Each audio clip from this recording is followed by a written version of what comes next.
Unit 2. Exercise 2.01. Good morning, everybody, and welcome to the Ludcaster University French Department. I'm Graham Wayne, Professor of French Literature and History. I'm afraid you may have seen my photo on the notice board. I'll be speaking in English today. No doubt I'll be meeting most of you properly in next week's seminars, when we'll switch to French. I am also course director for first-year students, so I will be your point of contact for any queries or problems you may have. You should have my contact details in the folders you received. If you haven't got one of the course introduction folders, let me know about this. I'm going to give you a brief introduction to the department, the courses that are available, what we expect from you, and what you can expect from us. The French department has 4 professors who are British, as well as 2 native speakers. It's one of the smaller departments at Ludcaster, but we reckon that with 6 teaching staff, it's one of the friendliest, if not the friendliest to study with. At the end of the corridor on the left, you'll see the door to the LRC, the Language Resource Centre. We hope you'll be spending a great deal of time there. There's satellite TV, with 6 French channels, TVs and DVD players, with a large range of French films, at least 400 of them, and more than 1,200 books, about half of which are novels, and most of the rest are politics and history. If you want to take a DVD home to watch, you have to leave a deposit of £30 with Sophie, the LRC receptionist. If you don't return the film within 2 weeks, you lose your deposit. I know £30 seems a lot. We aren't looking to make money out of you. It's just that it's often hard to replace them. There's no deposit for books, but if you fail to return them, you must pay for a replacement. We also have a range of French journals and magazines, and a photocopier. It's not free, but it's much better value than in the university library. Your seminars and lectures start on Monday morning. Yes, sorry. Eventually, you have to start partying. Most of the course units are compulsory units in the first year, but after the first semester, you can choose from 4 voluntary units. In fact, you have to choose 2 of those. To start with, in your first semester, we concentrate on your French language skills. All of you will do writing skills, speaking skills, and everybody's favorite, advanced grammar. Don't forget the compulsory literature unit. The books are on sale in the bookshop downstairs. The library only has 10 copies of most of them. And there is also French history. I'll be taking both of those units, so I expect you all to become experts. In the second semester, you will continue with the language courses, but you have to choose to specialize in either French arts or French politics. If you're taking the latter, you'll need to get good results in French history. Attendance of all seminars and lectures is compulsory. Professors take a register in seminars, and there's a sign-up list at lectures. Don't forget that we're a small department, so we notice if you're missing. You will have 6 seminars and 8 lectures a week. All lectures and seminars last 1 hour each, so you will have a lot of free time to study outside these teaching hours. If you miss more than 3 sessions, that's either seminars or lectures, without good reason, you'll receive a warning. If you do that again, a written warning will be issued. If it happens a 3rd time, you might be asked to leave the course. Remember, if you're ill or can't make it to class for some other reason, give us a call. The number's in the folder. We are not a police organization, but we expect you to take your studies seriously and attend all classes, however appealing it is to stay in bed on a cold morning.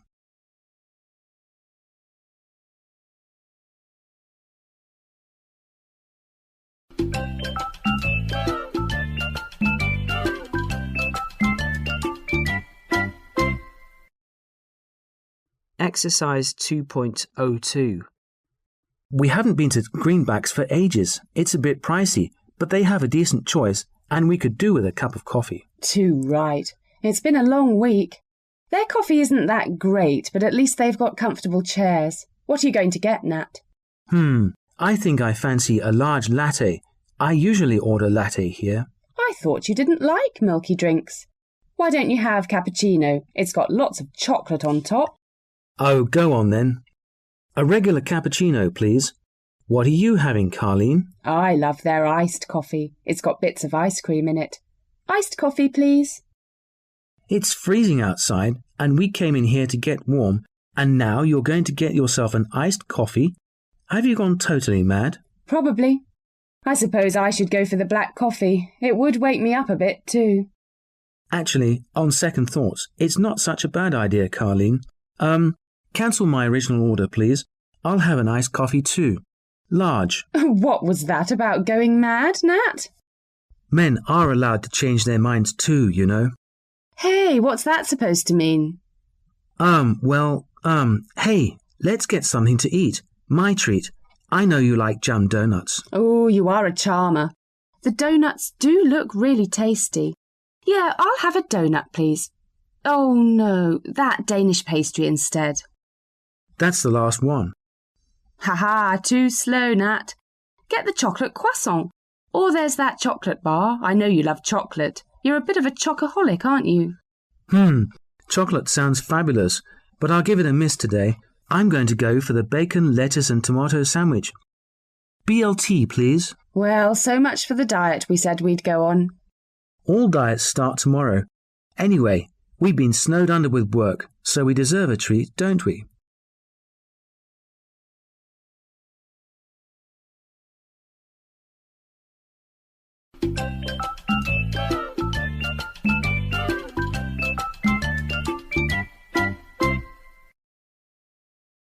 Exercise 2.03.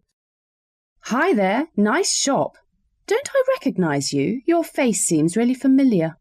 I used to work at the entrance selling tickets at the ski centre, and I did a bit of ski instructing too. Maybe I was your instructor.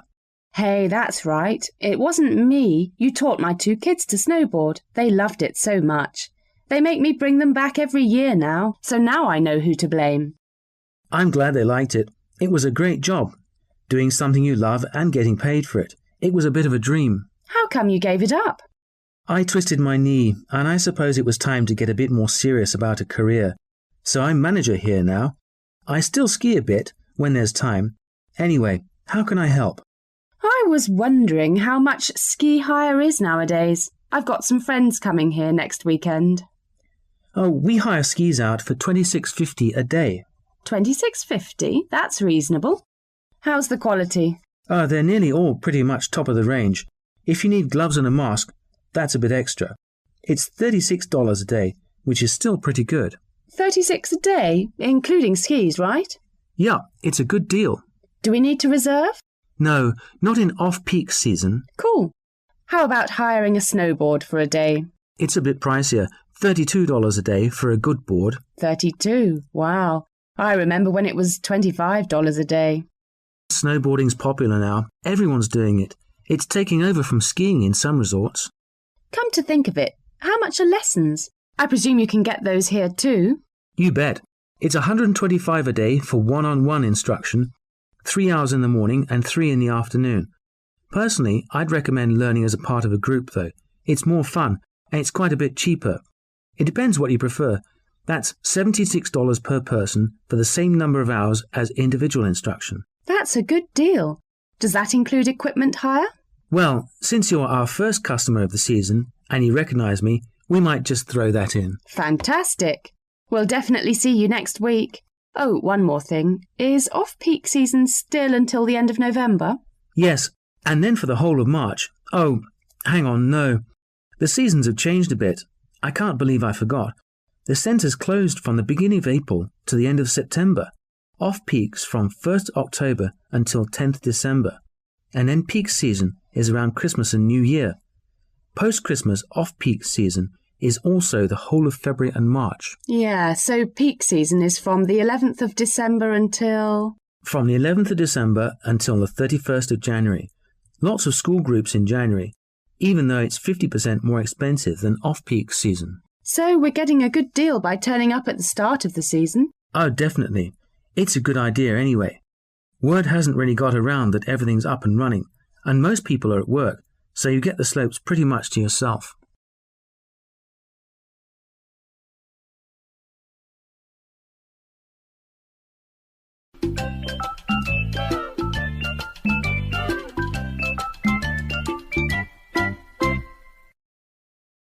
Exercise 2.04. Hey Karen, there's an excellent gig tonight. The bass men are playing at that nightclub, the Big Boogie. Let's ask Mark and Graham to come along. They're good dancers. I spoke to Mark earlier on today. He has to finish an essay tonight, so he won't be out. Graham's about to go away. He'll be off to do some bird watching. He said there are some peregrine falcons around, and he's got to get a glimpse of them. Are you serious? He's a bird watcher. That's a bit of a surprise. Takes all sorts. I tell you what, let's call a few people and see who wants to come along. Good idea. See you in half an hour. So, Karen, who did you call? Loads of people. Graham was just about to leave to go bird watching, but when I told him about the gig, he said he'd be there, so he's coming along. Cool. I called Tess, and Nancy was with her having lunch. Tess is going to make it, although she might be a bit late. Nancy's a bit short of cash, or practically broke, as she said, so she's going to clean the refrigerator instead. I cannot imagine Nancy cleaning her refrigerator instead of going out to a gig. Hard times. She lost her part-time job a while ago. Yes, that's true. So, Tom, who did you get in touch with? I phoned Richard, and he's a yes, so that's great. Doesn't Richard live with Peter? Did you speak to Peter too? Richard will definitely not be partying the night away with Peter, because Peter's on holiday. On holiday? Has his course finished already? It hasn't, but his course tutors told him it was fine. Anyway, he does French, and he's on a cycling holiday there. Cleaning the fridge, cycling holiday? What will they think of next? Well, now that you mention it, Isabel can't come either. Isabel? Oh no, she loves going out. It must be pretty serious if Isabel can't make it. She must be at work then. Yep. She's working until 4 in the morning at McTucky's next to the club, so maybe we can visit her after the gig.